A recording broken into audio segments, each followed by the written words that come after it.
తిరుమల కల్తీ లడ్డూ విషయంలో నిన్న జోగి రమేష్ ఆధ్వర్యంలో విజయవాడలో ర్యాలీ జరిగింది. ఆ సందర్భంగా లోకేష్ చంద్రబాబుపై విమర్శలు చేశారు జోగి రమేష్. ఇవాళ జోగి రమేష్ ఇంటిపై దాడి జరిగింది. అసలు జోగి రమేష్ ఏం మాట్లాడారని ఈ దాడి జరిగింది, ఆ మాటలు ఏమిటి ఒకసారి చూద్దాం. జగన్మోహన్ రెడ్డి గారినో వైఎస్ఆర్ కాంగ్రెస్ పార్టీనో మమ్మల్ని ఏదైనా బురద వేయాలంటే ఇంకొక రకంగా తీర్చుకోండి మీ కక్ష.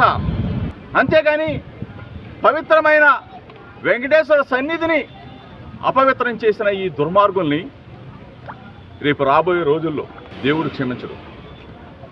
తిరుమల వెంకన్న క్షమించడు ఈ చంద్రబాబు నాయుడిని. తిరుమల వెంకన్న క్షమించడు చంద్రబాబు నాయుడు కొడుకు లోకేష్ని. లోకేష్కి కొవ్వు తగ్గింది అనుకున్నా, అంటే ఒళ్ళు తగ్గించుకున్నాడు కదా, కొవ్వు తగ్గించుకున్నాడు అనుకున్నా. వాడికి మెదడు మొత్తం చిప్పే దొబ్బింది, చిప్పు మొత్తం దొబ్బింది వాడికి. బుద్ధి తక్కువ ఎదవల్ల ఏంది రాజు, ఏమి రాజకీయాలు చేయటం.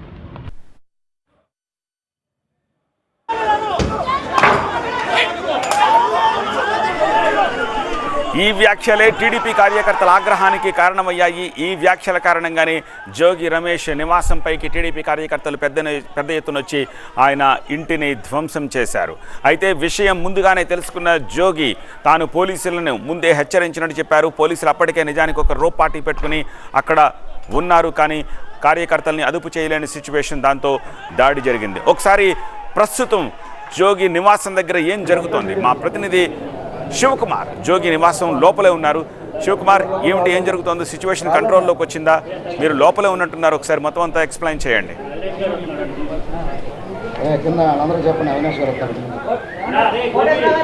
మాజీ మంత్రి జోగి రమేష్ నివాసం వద్ద అయితే ఇంకా ఉద్రిక్త పరిస్థితులే కొనసాగుతున్నాయని చెప్పుకోవచ్చు. ఒకవైపు పోలీసులు భారీ భద్రతను కూడా ఏర్పాటు చేశారు.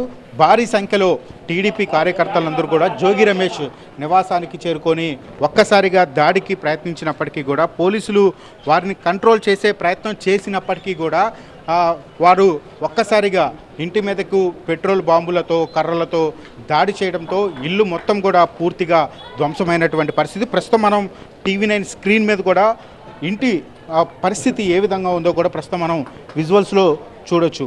ఒక్కసారిగా పెద్ద సంఖ్యలో టీడీపీ కార్యకర్తలందరూ కూడా ఇక్కడికి చేరుకోవడం, జోగి రమేష్కు వ్యతిరేకంగా నినాదాలు చేస్తూ ఇక్కడ ఉన్నటువంటి నివాసాన్ని పూర్తిగా ధ్వంసం చేసినటువంటి పరిస్థితి.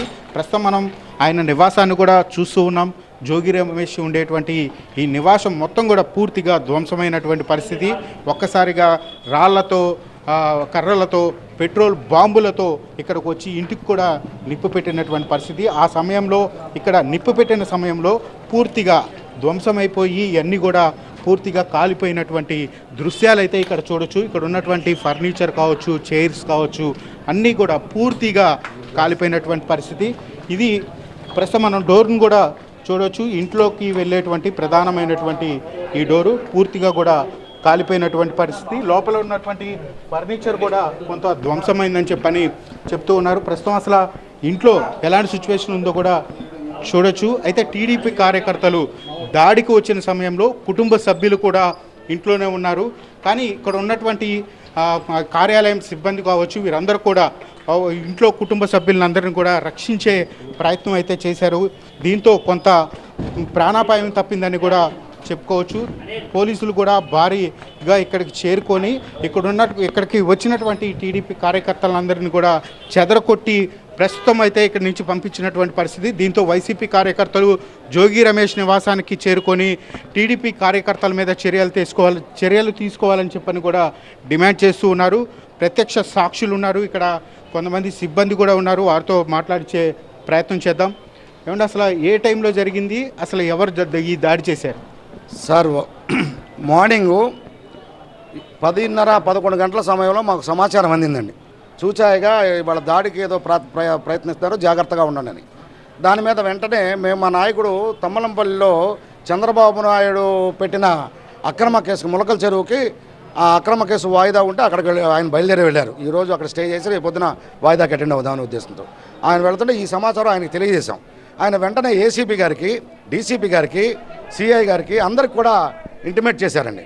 చేస్తే వాళ్ళు ఏం చేశారు, సుమారు ఒక 500 మంది 2:30 టైం వరకు గుమ్ముకూడే వరకు కూడా వాళ్ళు ఏమీ పట్టించుకోలేదండి. వాళ్ళు ఎక్కడి నుంచి వచ్చారు, Gollapudi, Krishnalanka, YSR colony, blade batch, గంజాయి బ్యాచ్ని తరలించారండి. వాహనాలు ఇన్నోవా వాహనం, ఒక ఏదో మెటాడోర్ వ్యాన్ లాంటి వాహనం, వాటిలో పెట్రోల్ బాంబులు, కర్రలు, రాడ్లు తీసుకుని వచ్చారండి. వీళ్ళు ఎంత హేయాతిహేయంగా బిహేవ్ చేశారంటే మేము లోనే ఉన్నామండి, మేము అన్నీ గమనిస్తూనే ఉన్నాం. రాళ్ళు ఇంతంతలా రాళ్ళు ఇసురుతూనే ఉన్నారు. మేము కూడా ఏంటంటే ఏదైతే అయింది చావో రేవో ఎదుర్కొందామనే ఉద్దేశంతో మేము సిద్ధంగానే ఉన్నామండి. కానీ ఈ దాడి చేసిన వాళ్ళు అసలు పెట్రోల్ బాంబులు ఇసురుతుంటే పెద్ద పెద్ద సౌండ్లు వచ్చి దారుణంగా తగలబడ్డాయండి ఇవన్నీ. ఇక్కడ ఉన్నటువంటి సిబ్బంది కూడా ఒక భయాందోళనకు గురయ్యామని చెప్తూ ఉన్నారు. అయితే ఇంట్లో ఉన్నటువంటి కుటుంబ సభ్యులు కూడా కొంత ఆందోళనకు గురయ్యారు. పోలీసులు ఒకవైపు టీడీపీ కార్యకర్తలను చెదరకొట్టే ప్రయత్నం చేసినప్పటికీ కూడా పోలీసుల మీద కూడా తిరగపడి దాడికి పాల్పడినటువంటి పరిస్థితులు కూడా ఇక్కడ ఉన్నాయి. దీంతో వైసీపీ కార్యకర్తలు అయితే ఇక్కడ చేరుకున్నారు. ప్రస్తుతం ఆందోళన చేస్తున్నటువంటి పరిస్థితి అయితే ఇక్కడ కనపడుతుంది. Out studio.